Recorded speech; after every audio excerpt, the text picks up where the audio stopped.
Right now, we are going so far away from your doctor being involved with your care. It's being handed down to all these other providers because it's cheaper. Welcome to Tip the Scales podcast. It's another Jenn Gore Takeover. Today, I am joined by Ashley Peinhardt from Alabama. She's an amazing lawyer.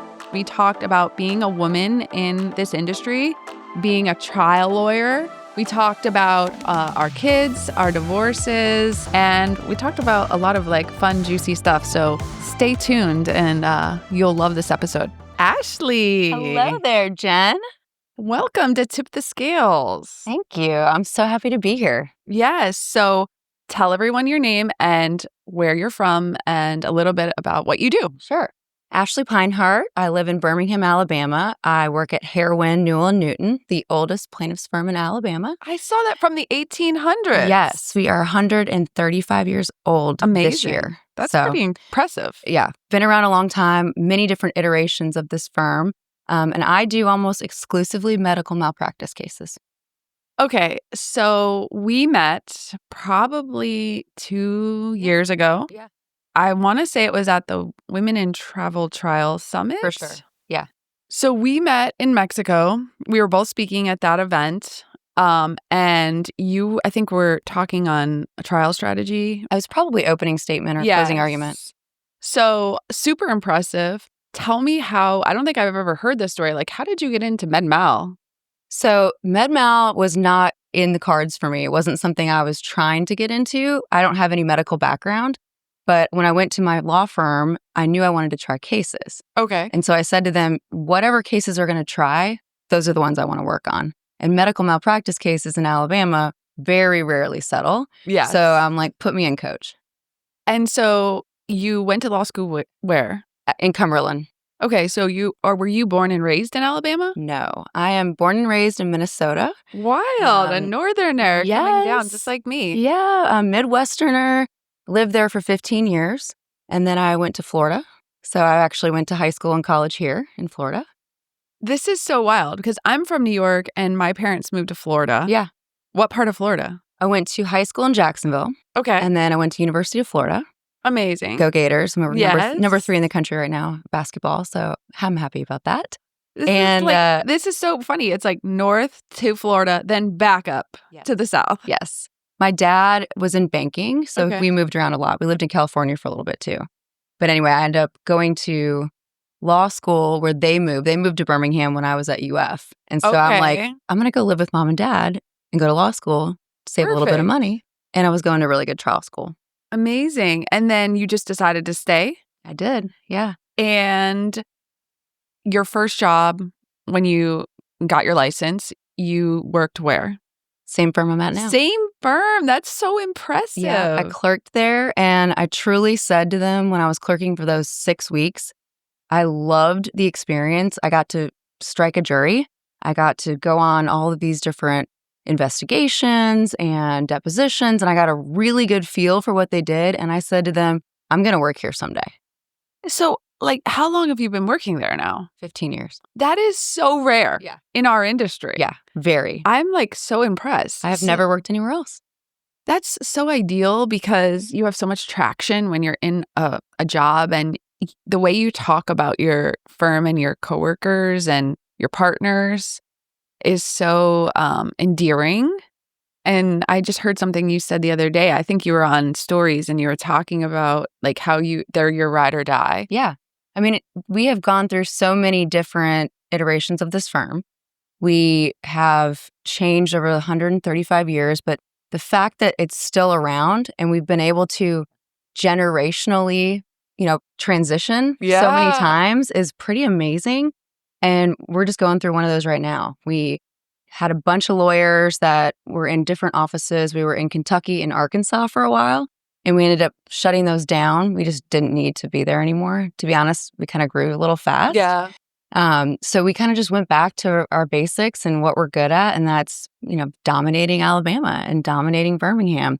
And we just hired 2 new guys, and everybody is like-minded. That's amazing. Everybody is I met some of your partners. Yeah. When we were, where were we?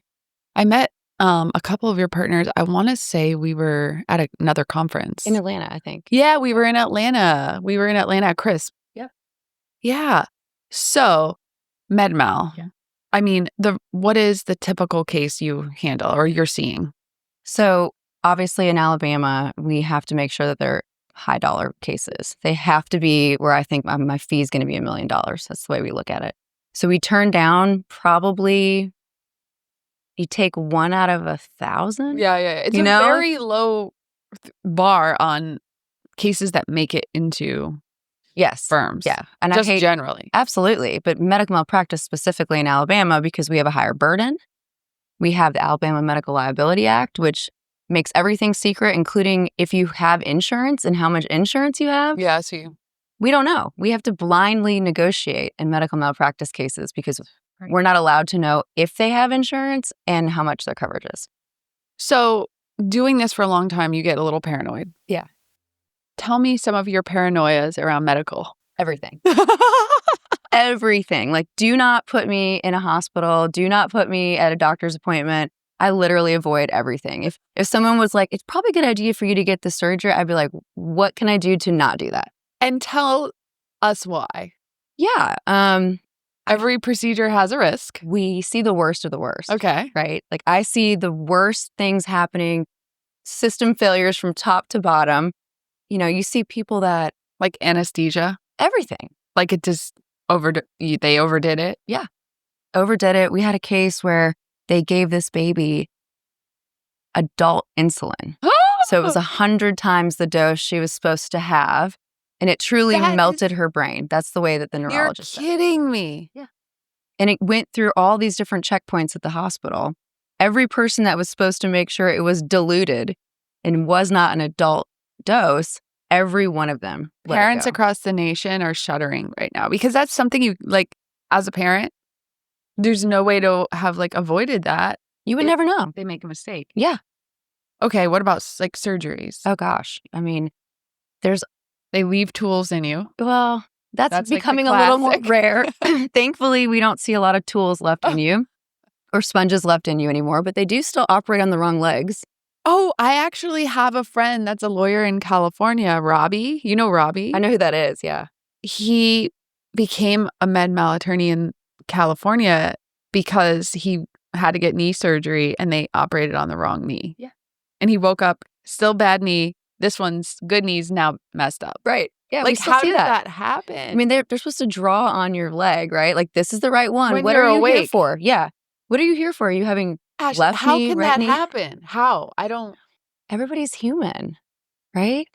Everybody's human. And But they drew on this knee. that's the problem. So how did they do this knee? Okay. Not paying attention. Is there things that you see that you think the general public, like, doesn't think is happening? Oh, for sure. I mean, the incentive behind everything is money. Okay. So I have this... I'm like such a conspiracy theorist on this. Well, it's not actually a conspiracy anymore because it's been proven. But I have 3 kids. Yeah. You have a daughter. We've both been through pregnancy, the whole thing. Yeah. So I had no C-sections. Yeah. I had just a natural. But all of my friends were forced into C-sections. And I think because I was a lawyer, I was like very strong advocate for myself. And I was very in control of my medical, like, I don't even think journey. My journey. I don't even know that you need to say like pregnancy is a medical journey, but my friends work in the hospitals in Atlanta now, and they talk to me a lot about how it's very well known that they're pushing a lot of unnecessary procedures during pregnancy so that they can avoid, obviously, being sued, right? So we call the C-section the path of least regret. What can you explain? Yes. So I had a C-section. I literally wanted one. You wanted one because of what I've been through. What you've seen. Yeah. And I don't want to leave it up to a nurse watching a monitor. Just give me the scheduled C-section, the 7 minutes in and out. You know, give me a really good plastic surgeon to tie me back up, and I'm good. But that's because you've seen... So there's really like 2 things. you can either up in an unnecessary C-section, which are the worst ever. or you can also end up having a major fumble during a birth because they let you go too long. Right. So it's like, you know. I say this to everyone. I'm like, the worst thing you can have is an unscheduled C-section, right? An emergency. Yeah, where you've gone through the whole labor and delivery process, you have pushed for hours and hours, and then you have to recover from both. So, but I do think that why this is happening, why a lot of people end up in those emergency C-sections, is they push people to be induced and they're not ready. Yeah. And then you push to be induced and then the baby goes into distress and now you have a medical situation, right? We call it overpitting. You give too much Pitocin. What? Yeah. Why are they doing that? Well, they want the baby out and they want your bed back. I'm having a hard time understanding why there's like such a rush to someone giving birth.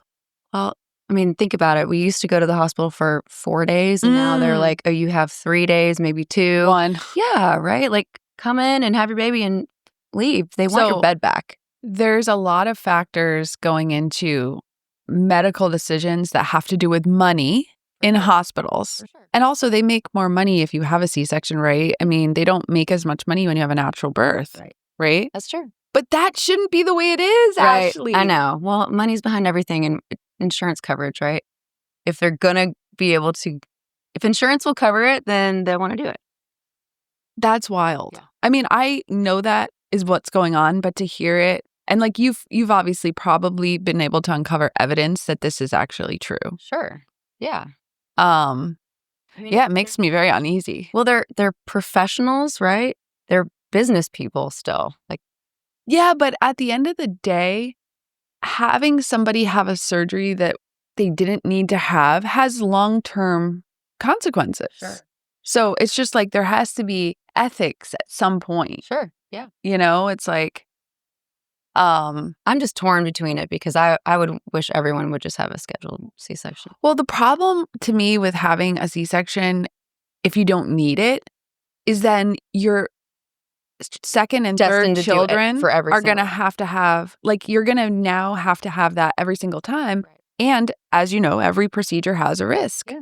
And so now you're setting yourself up for multiple other surgeries. For sure. And so that's where I'm like, you know, I'm super off grid. Like I had a water birth. Like I had. Oh, you're crunchy? Well, at that, I would never expect you to have a water birth. So it's not that. It's that I wanted control. Yeah. And I did not want to surrender myself to the medical. So I was like, I will just have the most natural birth. So like this feeling like I could be in control of it. Yeah. Right. Did you even have any pain meds? None. I know. I'm a crazy person. But at the time, actually, like, my births were so fast. Like, I had these kids in, like, 3 hours. Okay. It was very fast. Okay. So, like, I don't want to... You knew your body. Yeah. Now, I remember, like, being like, this is a horrible choice. I'm hating my life. Yeah. You know?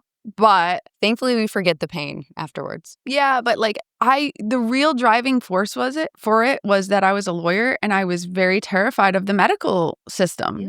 Like, I was thinking... You know, like I want to remain in control, which is also like my type A personality. Like you were like, I want to remain in control. I'm just going to schedule the surgery. It's kind of the same. Like, yeah, like I'm picking my path. Like I'm giving you 7 minutes. So you can only have 7 minutes to mess up, right? Yeah. Instead of hours and hours and hours. That's you were calculating your risk tolerance. Yeah. I was like, I can give you 7. Yeah. And you had no issues. No, it's fantastic. Yeah. Because I feel like also, like, I don't know about you, but like in medical environments, I'm very uneasy. Oh, for sure. Like I'm asking every question. I don't want to be there. And I'm happy to wear my law firm shirt every time I go to the doctor. See, I don't know if that actually like helps or hurts. Oh, it helps. Like, what if they're so nervous that like they actually mess up more because they're so nervous? I don't know. Do you drop that? Like, when I always demand the doctor, I'm not having I don't want to have a physician's assistant or a nurse practitioner. Give me the doctor. Would that be your advice to most people? For sure.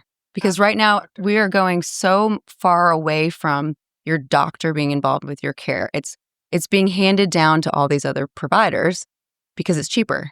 Again, another factor. Yeah, it's cheaper to hire a nurse practitioner to handle everything. And what is the risks of getting the advice from the nurse practitioner? Because I feel like they're qualified to some degree. They have less experience. less experience, less training, way less education, Okay. right? So like when I go to the doctor or I take my daughter to Children's Hospital, I'm constantly like, where is the ER doctor? That's a great point. And I want to talk to that person. Yeah. And you're not going to find them if you don't ask. Yeah. Always ask. Don't assume if they have scrubs on that they're a physician. They're Yeah, probably I not. do think that people probably do assume that. Yeah. A lot of times people will come to me and say, well, Dr. So-and-so was there. And I'm like, oh, I found out that's a physician's assistant, right? So you never even saw a doctor.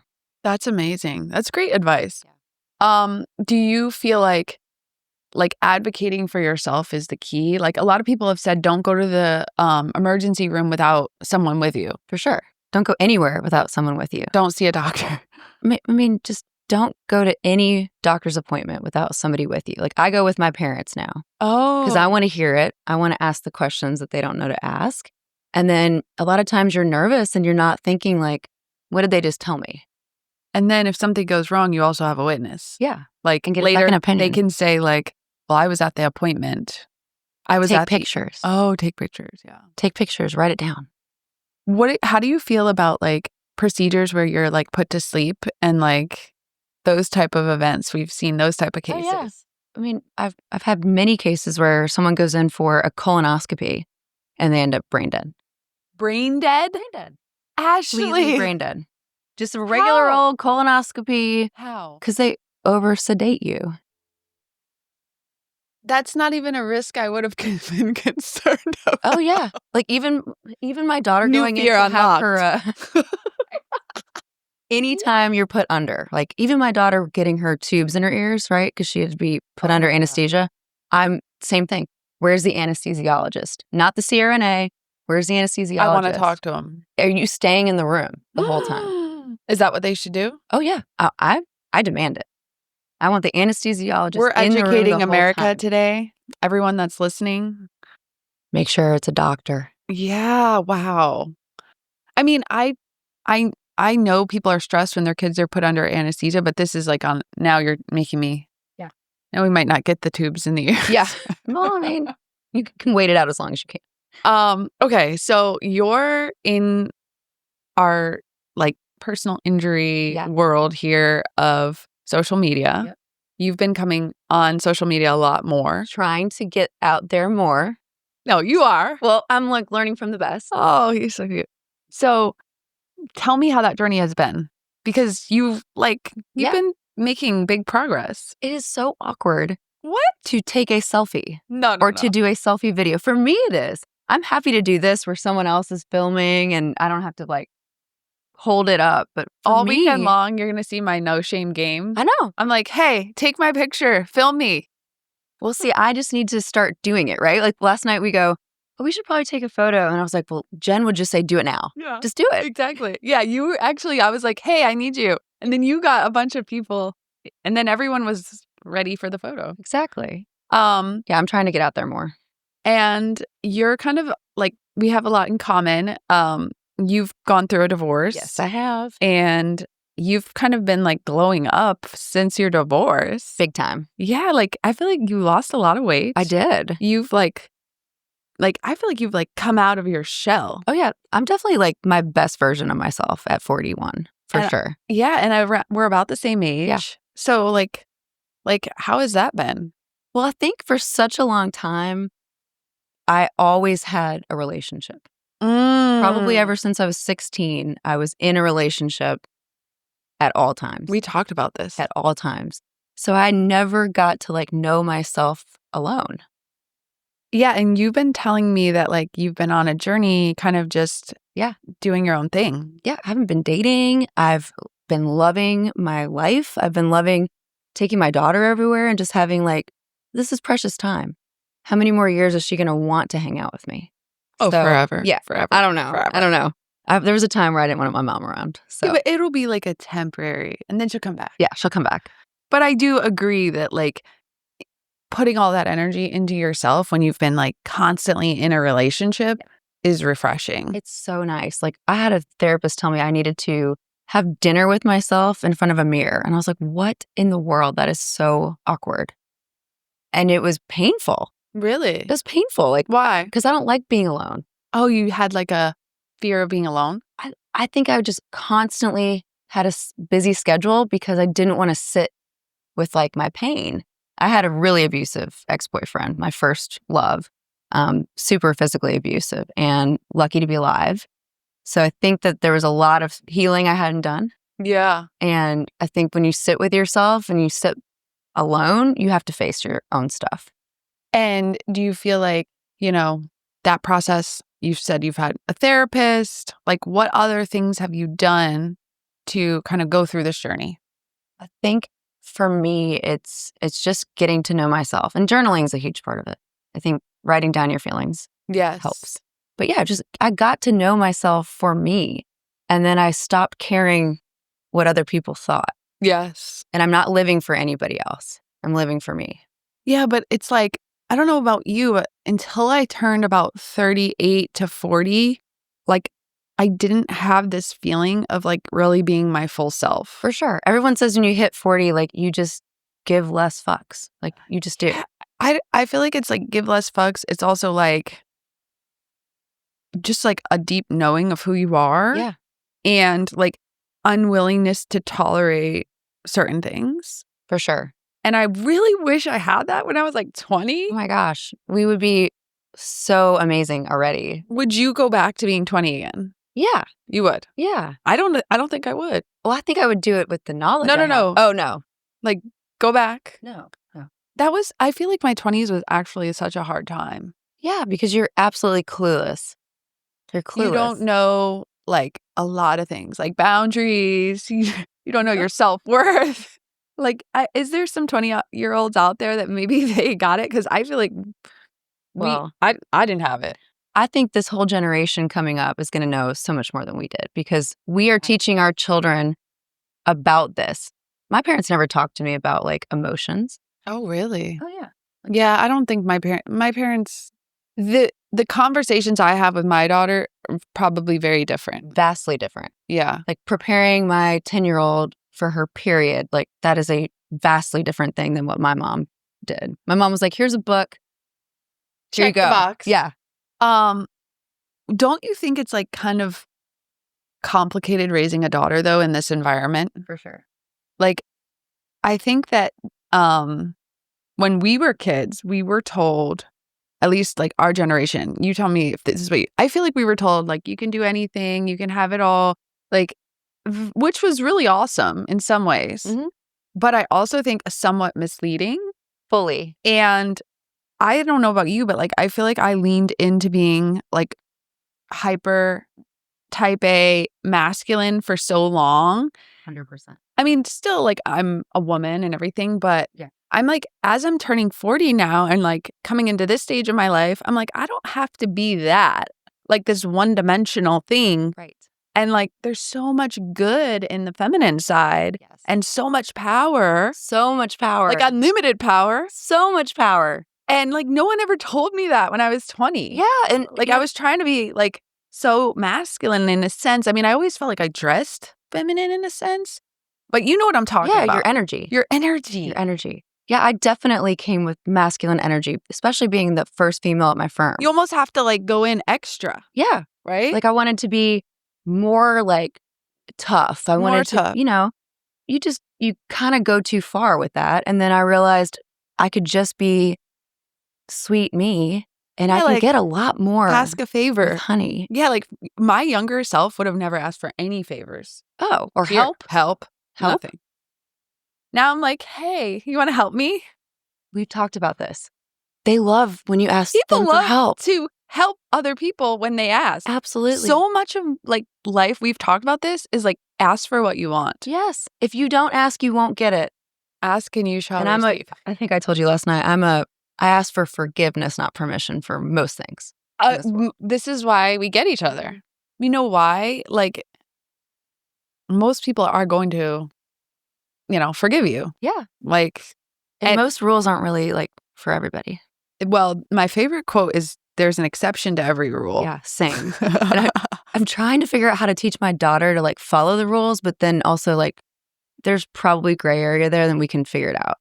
Yes. Like, my daughter will be like, "You're such a rule breaker, but you're a lawyer." I'm like, "You can't change the system if you're not in it." Right? Like, I'm the person that'll be like, "My daughter's really, really mature. Can she come to this nightclub?" We were just talking about that. I would be the person to ask that because, like, I take her to jazz clubs in New York and Birmingham, and you have to be 21 and up. And I was like, "But she's like a good 10-year-old. Yeah, like, she can handle it. She's different. I The rules don't apply to her."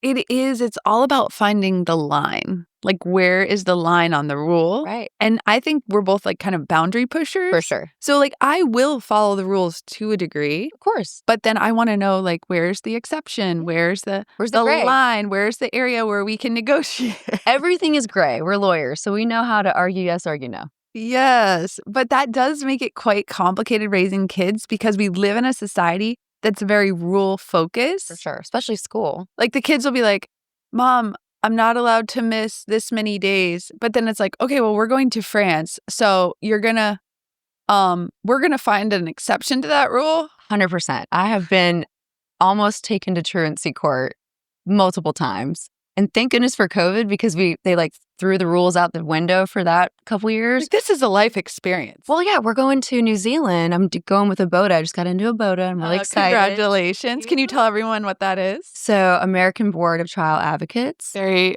hard to get into. Yes, you have to have a certain number of trials that you're first chair, and then you have to have everybody say yes to you. So, not just on your side, but the other side of the V. Like, the defense lawyers have to think that you're Very cool. Very honored to sit here with you today. Thanks. And to celebrate that. Thank you. So we're going to New Zealand, and one of the weeks is spring break and the other one's not. So I'm taking her out for 7 days, which is the max that I can do. And I already sent the email to the principal. I was like, please don't send me to truancy court. She's going to get more education here than she's going to get at school. You know why they do this? They get paid based on attendance. Of course. So we're back to that again. Yeah. You know? But it's kind of complicated, like, raising kids now. What does your daughter think about your career and, like, your working? We've talked a little bit about this. Yeah. She thinks I'm the number one lawyer in the world. I love Like, it. when she goes into my office and she sees all the, like, best lawyer, all that stuff, she thinks it's real. Like, I'm the best lawyer. Like, I'm the number one female lawyer on the planet. And she'll go around and she'll tell people, my mom got the award for being the best lawyer of all time. And I'm like, yeah, okay. But she really does. You don't want does. to burst that bubble. I mean, it's kind of true. And I'll tell you what, when she watches me on social media or on this kind of thing, she's like, you're so different. You're just not, I'm just so chill at home. And then when I'm in trial, I'm, turn it on. And she's like, you don't talk like that at home. I'm like, well, I'm not talking to you, I'm talking to a jury. And I'm trying to make them pay me a lot of money. So yeah, I'm going to be a little bit different. She's like, it's so cool to see you at your office. She loves it.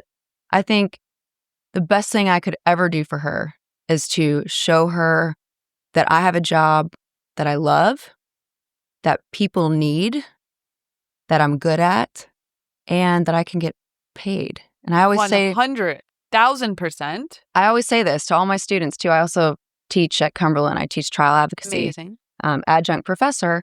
And I always tell them, if you can find that sweet spot, where it's something the world needs, you're good at it, you like it, and you can make good money, it's all you can ask for. We had this conversation last night, and I think we need to talk about this more. Did you ever struggle with mom guilt working? All the time. Still right now. Okay, say more. Yeah, well, I asked her if she wanted to come with me to this. And she's like, well, tell me about it. Because she's been to so many of these. She knows some of them are fun, and some of them mom is doing a lot of networking, and she's tired of that. And I'm speaking at this one. So she's like, do I have to sit in the conference room the whole time? I'm like, probably. Kind of, at least for a whole day. She's like, nah, I'll go to Dee Dee's. So she didn't want to come. But I try to offer it to her to come to everything I can. But she's old enough now where she's like, oh, I know. I'm just going to have to talk to a lot of lawyers. And that's very boring. Yeah. But I mean, when you say you have guilt, you feel bad that she's not here, even though she doesn't. For sure. She chose to not come. Yeah. And how, like, it's been, we are kind of in a small percentage of women that probably they go to school and they're not other moms like us. For sure.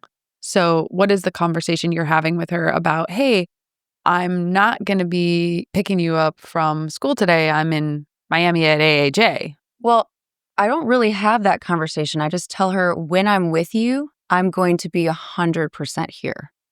Like I do not work when I'm at home. Good. I do not. Unless she's at school and I'm taking a day. But if she's with me, she's with me. I'm with her. We are having quality time, not quantity, especially being divorced, right? Like number one, I work a lot. But number two, I only see my kid 50% of her life. How was that transition for you? Because I know a lot of people that are listening probably are facing that or are worried about that if they're going to get a divorce. It's awful. The transition is awful. But now you're in a pattern. Yeah, now we're good. Now she's like, this is great. I get to see dad happy. I get to see you happy. I have quality time when I'm there. She gets to do twice as many holidays, twice as many presents. You know, she's now at a place where she's like, I do not want you to ever be with dad again. This is so much better. But in the beginning, she wasn't. Oh, yeah. She was not happy. No. Yeah. No kid wants their parents to live separately. Yeah. I think going through my divorce, that's been like that's actually probably why I stayed married for so long, is I didn't want to have that situation where I had 50% of the time. You also don't want to give up control. I didn't want to give up control, and also I feel like I had some level of control on my ex when we were married. That's what I'm saying. It's not really about the kids. It's like, yeah, you can control how they parent. Yes. How like things are happening, what they agree to, because you have more influence. We still, to this day, fight about extracurricular activities, right? So highly recommend making sure that you're legal. And includes that. Yeah. All of that says that I trump, right? I get to trump him on anything like this, and he just has to go along with it. Thank God my friend put that in my divorce. Because it would have been a big point. Oh, yeah. He absolutely would say, we dance too much. Why are we going to all these? Why are we doing all this? It's expensive. I don't want to drive her there every day. And for me, that's her love. And I'm not going to tell her no. Yes. You want her to have that experience. Yeah. And so I have a schedule for him. I have a Google Doc that tells him to the minute what he has to do every single day, to the minute. You know, I would just say you going through your divorce, me going through my divorce, like it was very hard, but like so worth it. So worth it. And although it's emotionally draining, financially draining, like the happiness I see in you and the happiness I've experienced of like living your life on your own terms is such a statement to my daughter, to my sons. And like we were talking about this last night in the hotel, like so many people want their kids to live their dreams, but they're not living their dream. Absolutely. So it's like you've got to treat your own life in a way where you're pursuing your best life because your kids see that. Put your mask on first on the plane, right? Yeah, but I feel like it's very part of our culture to want the best for our kids, but then you're not getting the best for yourself. Or there's some narrative that if you are out there as a lawyer living your best life, that it's harming your kid. Right. You know? Well, I think like for my daughter, I didn't want her to see an unhealthy marriage. 100. Literally the number one reason to leave a bad relationship is you're going to set your kids up with a foundation of they think this is normal. Absolutely. And there was no way I wanted my daughter to have the marriage I had.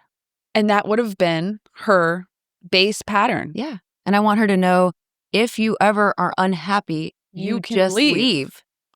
You just leave. Okay, but that's actually a radical idea in the fact that we're in 2025, and for how many years have women had that option? I know. Very few. In the scheme of time. And I mean, look at some of the bills that are trying to be passed right now. They want us to not be able to vote if we don't have our birth name. That's a bill. Immediately, I'm back to my birth name. Well, I'm literally like, when you did it, and then I saw the bill, I was like, I better go. You better get back to your birth name. I better go get back to my birth name, or I'm going to be like shunned out of society now. Literally, I will tell you, I posted that on my story the other day. Like, what was your birth name? Rights. Okay. It's been such an emotional thing to return. Like, honestly, I never fully left my real name. Yeah, Like, people know me as Jenn Gore. You never did. But I had a hyphenated name. And I remember even getting married. I don't know if this is because it wasn't the right relationship. Maybe in the right relationship, I would have been like, I love the change. Right. Maybe. We don't know. We don't know. We don't know. But it's so emotional to, like, as a woman, retain your identity in this world we live in. I wish I would have never changed. But now you've, like, been so many years in our industry. I have to keep it. With your married name. Yeah. And so I bought, the AshleyPeinhardt.com, right? It's just me now. Now I can't really go back. At least you. Yeah. I was like 1 foot in, 1 foot out. But, it's like, it's a complicated world for women. Well, I couldn't hyphenate mine because it would have been Reitz Peinhardt. It's too long. It also sounds very, very, very German and a little Nazi-like. Yeah. Could not hyphenate that one. Yeah. Well, and so what would you give the advice to your daughter, to change her name or no? No, I want to change her last name to my maiden last name. People are like, whose child is this? Well, Charlotte, she asked me, she goes, why can't I have the same last name as Bob Banditti? Her Nana or her grandma. Yeah. Yeah. My mom and dad. Yeah. She's like, I like that. Why didn't I get to choose? And I'm like, oh, that's kind of, it's a child question, but it is crazy. Yeah. Yeah. I'm so grateful though. I don't know about you, like everything that's happened, all the bad, all the good. I love my 3 kids. I know even though the relationship didn't work out, like the children that come from that relationship. Oh yeah. I was meant to have this daughter. Yes. And she literally looks so much like you. She is my absolute dream child. Like, she's been the easiest kid. Really? She is literally the easiest kid. I've never had to put her in timeout. Wow. I just have to say to her, like, disappointed.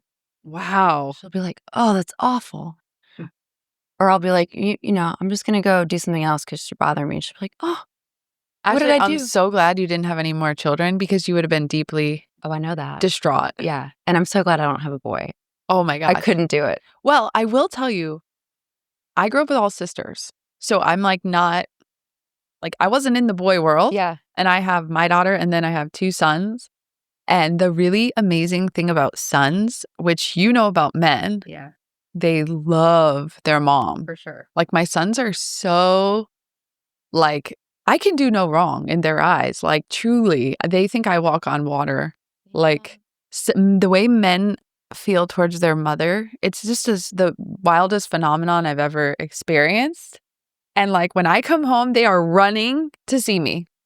My daughter, she's a little edgier than your daughter. Your daughter sounds like a dream. My daughter will put me for a run for my money. Yeah. Well, I think I'm going to get that soon. Because she was so shy when she was little. Like, she wouldn't even talk in class in kindergarten, 1st and 2nd grade. She was so painfully shy. And I've never said that to her because You don't want I don't want to to label create her. that narrative. Yeah. And then all of a sudden she's like, oh, I want to do a solo at dance. That's I'm exciting. like, you do? You want to get on stage by yourself? It's so important, Ashley, what you just said is to not put people in boxes, because I've seen this with my kids too. Like they start off an activity and they're a little nervous about it. And then like year 2 or 3, they're like fully locked in. Yes. And we never said, oh, you're not good at basketball. Right. We let the time go on and like suddenly they're kind of good at basketball. Yes. But like, because they believe it. And we never said like, oh, this seems like it's not going well for you. Will you speak into your children what you want them to think? Yeah. I'm like, all that matters is just, are you enjoying this? And are you getting a little bit better each season? Yeah. Right. Well, I have a rule. She has to do a sport and an instrument. She can pick them. And they can change. She can quit. She can do something else. But she always has to do a sport and always has to have an instrument. Mine are kind of a similar rule. Like they have to have some type of physical activity. Usually it's a sport.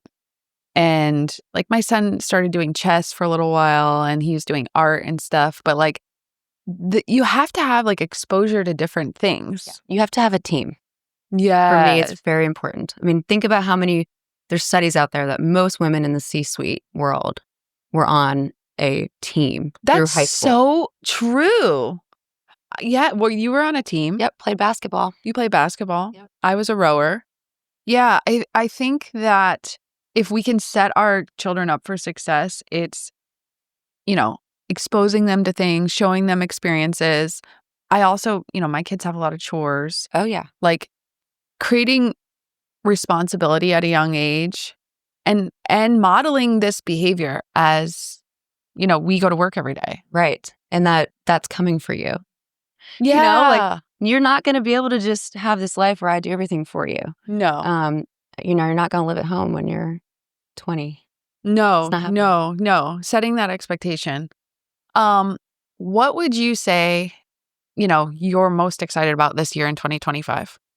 Okay, 2025, I am the most excited about building my team. Like, we are in build mode. Okay. We are hiring. We've got, if you know, I'm coming after you. I have a dream team list that I've kept for 15 years. Okay, of people. Say more. Okay, so I've kept this list of people that I would love to work with. And you're going to manifest all these people. I've already manifested 2. Working with you. Yes. This is so good. Everyone should do this. The team list is, and people get crossed off sometimes, people change. But that list is a constant reminder of, these are the people I want to work with, whether I'm in the same firm or I'm doing a networking sort of work relationship. These are who we want to do life with. Yes. So I have a dream team list. This is good. Yeah. So I've got a couple people on there I'm working on right now. Do people know they're on the list? Oh, yeah. Oh. Yeah. We put it out there. Yeah. I'm like, you're on my list. Okay. Do you see yourself doing this in the dating arena also? I should. I'm very good at business. I'm not very good at my personal life. Okay. What is up with this? This is like a real thing. I don't understand, but I think most very successful women are very bad at their personal lives. Like, not with our kids. You're talking about romantic relationships. Okay. Yeah. So where's this disconnect? I don't know. I think men have been intimidated. Why? I don't know. The second you put lawyer on the apps, they're like, swipe. Okay, can we talk about this? I don't know why. I don't think they want somebody that's going to put them in their place. We got to go back to our feminine energy, Ashley. Yeah, and maybe not call ourselves lawyers. Maybe say like, I do healthcare. We were out. I'm in the healthcare world. In the nightclub here. Most of these guys were 25? Oh, yeah. The one guy checked my ID. Oh, me too. I was like, thank you, sir. No, the guy was like, I'm 40 years old. He's like, no, you're not. I'm like, I'm literally, I was born in 1984. Botox is really good, though. It's a real thing. Okay, so what are we going to do? Are we going to spend our lives alone? No, I think we are looking for sort of like the needle in the haystack, like somebody who's so incredibly comfortable with themselves that. And I want to be with someone who's successful in their own right. Yeah. I'm not going to be like in a sugar mama situation. Never. No. Immediately no. No. Someone has to, yeah. Hard no. Hard no. Yeah, you don't have to be as successful as me, but you have to be into your thing and good at whatever your thing is. Yeah, and I gotta like, I want somebody that I admire. That's the word. I have to look up to you. Like I don't know if I again, you don't have to be necessarily more successful than me. Right. But you've got to bring something to the table that's exciting and like you have to be an exponential value add. You got to be a really big value add. Because I'm not dealing with anyone that's like brings me down. No, we can pay for our own shit. I don't need it. We have our own lives. If you're not adding to this equation exponentially, I'm talking like to a factor of like 5 or something. It's going to be very hard. But I'm a true believer that I'm a needle in a haystack. You're a needle in a haystack. So we will be able to find that needle in a haystack. We're also like such a good partner. I'm a great person. You're a great partner. Like I'm a ride or die partner. Would go to the hill, right? The thing you sent me about when you're in a relationship and it's like a true partnership. Ride or die. Yeah, that's the way I am. True partnership. But that's been harder to find because I think my whole life I settled for people, because they're here. No, they're people I thought I could fix. Oh, well, there's that. I thought I could fix you. Because we're rescuers and fixers. Oh, yeah. And we're lawyers. And lawyers naturally tend to be rescuers. I've definitely made everyone I've dated better. I like do you know how many seminars I dragged my ex-husband to for mindset retreats? And I'm in a state, I don't know about you, where it's like, I'm not here for that. Like, I'm not dragging people up. Oh, my ex-husband wouldn't come to any of this with me. He hated this stuff. Like, it's just so exhausting to drag somebody. I'm not going to be anybody's option. No. If you don't want to be here with me, Goodbye. And you're not super Immediately. proud. There's the door. Yeah. Yeah, like these are minimums, Ash. Like, I don't want, like, we just have no tolerance. Well, my parents have an awesome marriage, and I don't know how I got off track. What happened here? I think it was the abusive ex-boyfriend. I think that you took get me one bad thing, and it took me to this place where I was like, okay, as long as he's not abusive. which is not a good standard. Yeah. So I ended up marrying somebody who was kind of just like, They're good. Like, they're not going to abuse you. yeah, he wasn't going to raise his voice. But see, I think this goes back to, and I want to like shout this out to every young girl, woman in her 20s. What is your criteria? Because I do think there's like two camps. There's people like, I had no real good criteria. Yeah. I didn't know my criteria. Absolutely not. But then there's also this phase of women who they're so obsessed with like this perfection thing that they don't end up, like, that's at the other extreme, don't you think? Yeah. Like, how many 20-year-olds do you know that they've already planned their wedding and they don't even have a boyfriend? For sure. That's also like a weird thing. Yeah. You know? And so, like, I don't know. My advice would be more like, what's your know criteria now? yourself. Well, you need to deeply know yourself. So there's actually an exercise Tony Robbins did where you write down every characteristic you want in a partner, and like pretty quickly you find that person. Like, it's pretty well known. Yeah, it's like the dream team list. Write it down. Correct. Manifest it. But the problem is, and this has happened to me like 1 or 2 times, like, you'll meet somebody and they will hit all the criteria.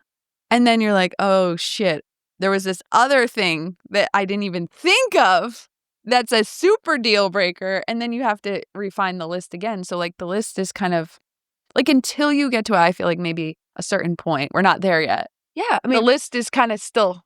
the problem is we don't know ourselves until we're almost too late to have children. You know, I'm good with it now. But that's my point. Like, I think we have a ticking timeline, right? As a woman, to have a child and to do that before you're 40, right? Otherwise, you're called a geriatric mother. And True. if by the time you're a geriatric mother, my sister just had a baby. You're And living your best life. She did it at the absolute right time, right? She's almost, what is she, 38? But it was the perfect time because she's done knows her herself. life. Yeah. She's locked in. She probably picked like a better partner. Oh, her partner's amazing. Yeah, I Amazing. think I wasn't consciously feeling a pressure clock, but I think subconsciously it's like, oh, I'm going to get married and have kids in my late 20s. Yeah. You know, it's a subconscious thing. Oh, I knew that I wanted to have a child before I was 30. Yeah. Which is like, why? What's the rush? You know, when you think about it now. There's no rush. Except there is an end game to that time. But I'm really glad I did have my children kind of in that phase, because now I feel like at the stage I'm at, I have a lot of freedom. For sure. Like, my kids are kind of getting older and They can help. yeah, and like it's just a different phase than like that baby stage. See, I think it's good also because by the time my daughter graduates from high school and I have another life, right? That's another life. Chapters. Yeah. A totally different life will happen when she's graduated from high school. And I think that's probably when I will meet my person. Because, Let's not put that out there. That's a long time away. but I'm okay with that. I'm okay with finding the love of my life when I'm 50. No. I agree with that. But I'm saying, like, if you hear, like, I have a friend that she's 50 and she just found the love of her life. But she's like, I wish I met him when I was 45, because she's like, I am so happy, you know? So I think I'm so into, like, you got to be careful what you put in your mind, because you will literally manifest that. Okay, so we won't say 50. We'll say whenever it's the right time. Yeah. And if someone comes into my life right now, they have to be understanding of my Your time schedule. is so limited. Yeah. My time is, and my friends. Have you run into that as a problem? Oh, for sure. My friends are like, Ashley, you have to stay in Birmingham more if you want to find someone in Birmingham. And I'm like, No, okay. we need to find a jet setter. I'm okay with that too. Like, but they could come with you, or they travel themselves. Yeah. you know? Yeah. I don't think I would have to find somebody in my state, but it would be beneficial. Convenient. Yeah, it would be nice. But they're like, you travel all the time, you're in trials, you're doing all this stuff. If you want to meet someone, you got to stay here a little bit. It's a good point, you know?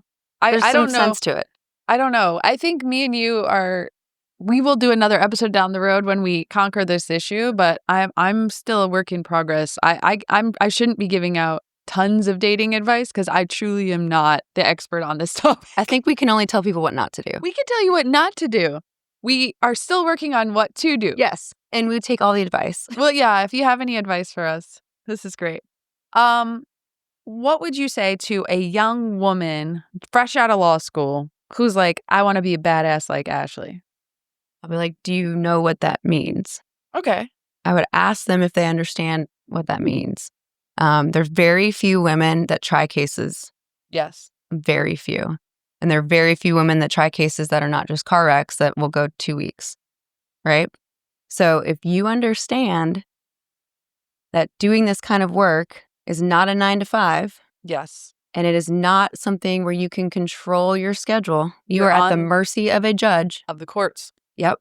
If you understand that and you want to do that, then yes.